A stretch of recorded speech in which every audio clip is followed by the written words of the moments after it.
এরপরে আমরা জানবো, এই যে আমরা চারটা স্টেজ সম্পর্কে জানলাম এবং আমরা শিশুর ব্রেন ডেভেলপমেন্ট নিয়ে জানলাম, তাহলে আমরা এই জিনিসগুলোকে আমাদের স্কুলে বা আমাদের স্টুডেন্টদেরকে বোঝানোর ক্ষেত্রে কিভাবে আসলে কাজে লাগাবো।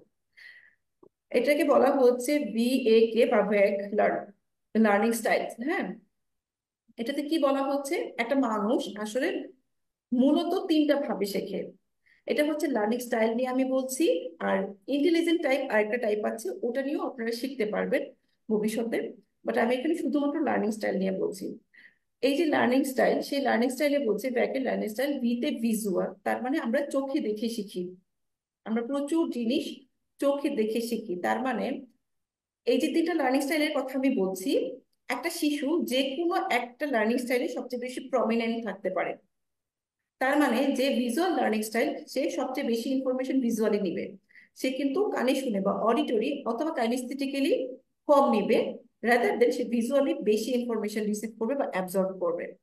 এই জন্য আপনারা যদি এই তিনটা লার্নিং স্টাইল সম্পর্কে আপনার ধারণা থাকে, আপনারা আমাদের লেসন প্ল্যানে বা প্রতিদিনের ক্লাসরুমগুলোতে যদি এই তিনটা ধরনের লার্নিং স্টাইলকে ইনকর্পোরেট করেন এবং শিশুদেরকে শেখানোর বা কন্টেন্ট ডেলিভারির ক্ষেত্রে ক্লাসরুমে ম্যাটেরিয়াল ডেলিভারির ক্ষেত্রে এই তিনটা লার্নিং স্টাইলের জিনিসটা মাথায় রাখেন যে আচ্ছা ঠিক আছে, আমার 20টা বাচ্চার মাঝে এই 5টা বাচ্চা ভিজুয়াল, এই 10টা বাচ্চা অডিটরি, আর এই 5টা বাচ্চা কাইনেস্থেটিক স্টাইলের প্রমিনেন্ট।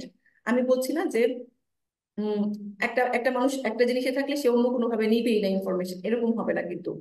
একটা মানুষ একটা স্টাইল মানে হচ্ছে অন্যগুলোতে সে কম বা দেরিতে বা হচ্ছে অনেক বেশি সময় লাগবে ওইভাবে ইনফরমেশনটা নিতে। হ্যাঁ, তো ভিজুয়াল লার্নিং স্টাইলের যে শিশুরা আছে তারা প্রচুর ভিজুয়ালি ইনফরমেশন রিসিভ করে, বিভিন্ন গ্রাফের মাধ্যমে, ইলাস্ট্রেশনের মাধ্যমে, পাওয়ার পয়েন্টের মাধ্যমে, পিকচার, আর্টিকেল, লেখা, ইনফ্যাক্ট প্যারাগ্রাফ। ইনফ্যাক্ট আমার আমার আমি জানি না আপনারা কেউ রিকল করতে পারবেন কিনা, আপনারা দেখবেন পরীক্ষা হলে কোনো একটা প্রশ্নের উত্তর লেখার সময় অনেকে যে যারা ভিজুয়াল লার্নার, এরা দেখা যায় যে ওই বইয়ের ওই জায়গায় এই জিনিসটা লেখা ছিল, বা বইয়ের খাতার পৃষ্ঠায় এই পৃষ্ঠায় ছবিটা আঁকা না ওই পৃষ্ঠায় ছবিটা আঁকা, এটাও আপনারা রিকল করতে পারবেন।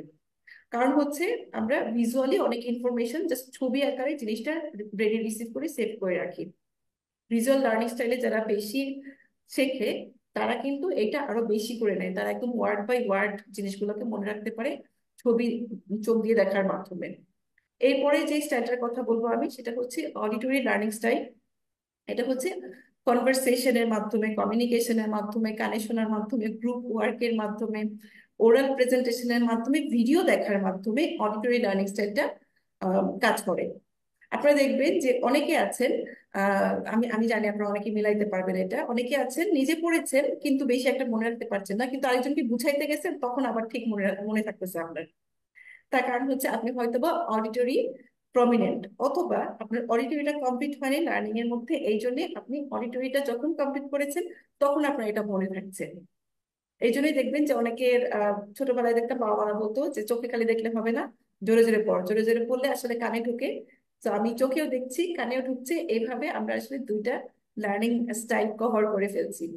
তো এবং স্পেশালি গ্রুপ ওয়ার্ক করলে এবং গ্রুপ ওয়ার্ক করলে এবং ওরাল প্রেজেন্টেশনের মাধ্যমে কিন্তু এই অডিও লার্নারদের অনেক কিছু মনে থাকে। হ্যাঁ, এবং ভিজুয়াল যারা তারাও কিন্তু এই জায়গাতে প্যারালালি অনেক ইনফরমেশন নিয়ে নিতে পারে। এরপরে খুবই গুরুত্বপূর্ণ যে এই জায়গাটা থেকে আমাদের আমাদের আমরা আমাদের দেশীয় কারিকুলামে আমরা আসলে ভিজুয়াল এবং অডিটরিটা অনেকটা কভার করলেও কাইনেস্থেটিকটা খুবই কম কভার করি। সেটা হচ্ছে হাতে কলমে যে শেখা শিখছে শিশু। হাতে কলমে যখন একটা মানুষ কোনো কিছু শেখে সেটাতে কিন্তু তার বেশি মনে থাকে। এবং স্পেশালি যারা কাইনেস্থেটিক লার্নার তাদেরকে হাতে কলমেই করতে হবে, নয়তো তার ভিজুয়াল আর অডিটরি করতে তার অনেক কষ্ট হয়, অনেক পরিশ্রম হয়, অনেকবার তাকে পড়তে হয়, অনেকবার তাকে শুনতে হয়। এখন একজন টিচার হিসেবে বা হচ্ছে এডুকেটর হিসেবে আমরা যদি এই জিনিসটা না জানি তখন কিন্তু আমি বুঝবো না যে এই বাচ্চাটা এই জায়গাতেই গ্যাপ আছে। ওই যে একটু আগে ভাই বলছিলেন যে কেন গ্রে মানে ফার্স্ট হয়েছে যে ছেলেটা, তাকে যেভাবে পড়িয়েছি তোকে আমি এভাবে পড়িয়েছি, তাহলে তুই কেন পারলি না? এখন তার যদি লার্নিং স্টাইল হয় কাইনেস্থেটিক, অথবা তার তার তার এটা করে শিখতে হবে, তার হাতে কলমে করতে হবে, তার কাছে গাছ শিখতে হলে তার গাছের পাতা ধরতে হবে, গাছ শিখতে হলে গাছের পাতা সামনে দেখে সে হাত দিয়ে এরকম ধরে ধরে সে শিখবে, এটা হচ্ছে রুট, এটা হচ্ছে লিফ, এটা হচ্ছে এই যে গাছ এসে পাতায় রান্না বান্না হচ্ছে, এই প্রত্যেকটা জিনিস তাকে এভাবেই করতে হবে। তো এই যে কাইনেস্থেটিক লার্নিং স্টাইলের যে শিশুরা আছে, এইটাকে আমাদেরকে স্পেশালি আসলে কনসিডার করতে হবে। রোল প্লেইং এর মাধ্যমে, নোট টেকিং এর মাধ্যমে, ওয়াকিং মিটিং এর মাধ্যমে, hands on activity, specially hands on activity যে জায়গাটা থেকে আমাদের সবচেয়ে বেশি গ্যাপ থাকে, সেই জায়গাতে আমাদের ফোকাস হ্যাঁ, করতে হবে। এবং এই জায়গাতে কেন আসলে আপনারা স্টুডেন্টদের এই এটাই। লার্নিং স্টাইল গুলো খুঁজে বের করবেন, এরকম বেশ কিছু আমি রেখেছি যে স্টুডেন্টদের কন্টেন্ট বাড়ানোর জন্য, তাদেরকে ভালো মতো কন্টেন্ট ডেলিভারি করার জন্য, এরকম অনেক কিছু বলেছি। বাট আমি মূলত আসলে আমার কথাতে এই জিনিসগুলো কভার করে ফেলেছি। তো আমরা, আমার মনে হয় আপনাদের এই জিনিসটা ক্লিয়ার হয়েছে।